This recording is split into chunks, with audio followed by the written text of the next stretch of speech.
اعوذ باللہ من الشیطان الرجیم۔ سورۃ المائدہ مدنیہ، آیات 46 تا 50۔ اردو ترجمہ۔ بسم اللہ الرحمن الرحیم۔ اللہ کے نام سے شروع کرتی ہوں جو بہت مہربان اور نہایت رحم کرنے والا ہے۔ وَقَفَّيْنَا عَلَىٰ آثَارِهِمْ بِعِیسَىٰ ابْنَ مَرْیَمَ مُصَدِّقًا لِمَا بَیْنَ یَدَیْہِ مِنَ التَّوْرَاةِ وَآتَیْنَاهُ الْإِنْجِیلَ فِیہِ هُدًى وَنُورٌ وَمُصَدِّقًا لِمَا بَیْنَ یَدَیْہِ مِنَ التَّوْرَاةِ وَهُدًى وَمَوْعِظَةً لِلْمُتَّقِینَ۔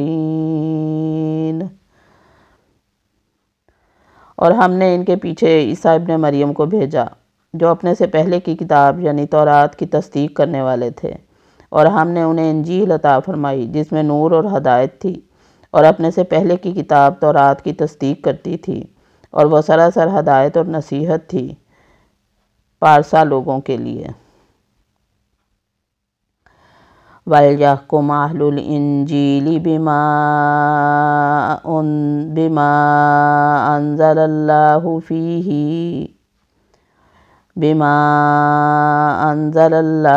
فِيهِ وَمَنْ لَمْ يَحْكُمْ بِمَا أَنزَلَ اللَّهُ فَأُولَئِكَ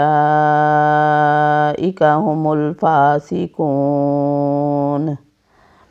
اور انجیل والوں کو بھی چاہیے کہ اللہ تعالیٰ نے جو کچھ انجیل میں نازل فرمایا ہے اسی کے مطابق حکم کریں، اور جو اللہ تعالیٰ کے نازل کردہ سے ہی حکم نہ کریں وہ بدکار یعنی فاسق ہیں۔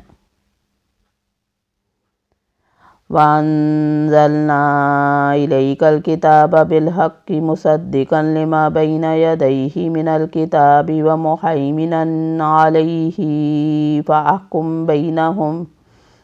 فَاحْكُم بَيْنَهُم بِمَا أَنزَلَ اللَّهُ وَلَا تَتَّبِعْ أَهْوَاءَهُمْ عَمَّا جَاءَكَ مِنَ الْحَقِّ لِكُلٍّ جَعَلْنَا مِنكُمْ شِرْعَةً وَمِنْهَاجًا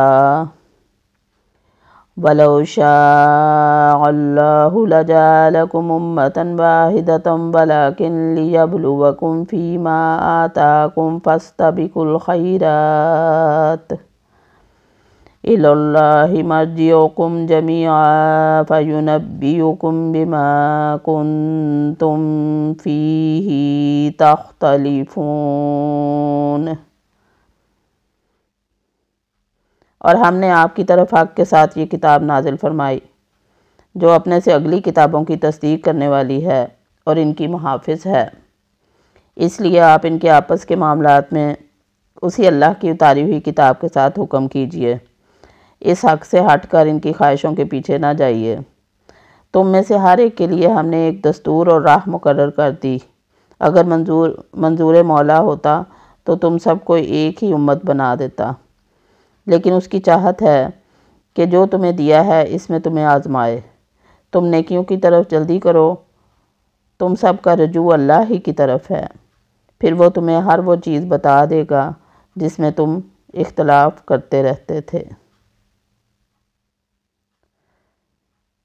وَأَنِحْكُم بَيْنَهُم بِمَا أَنزَلَ اللَّهُ وَلَا تَتَّبِعْ أَهْوَاءَهُمْ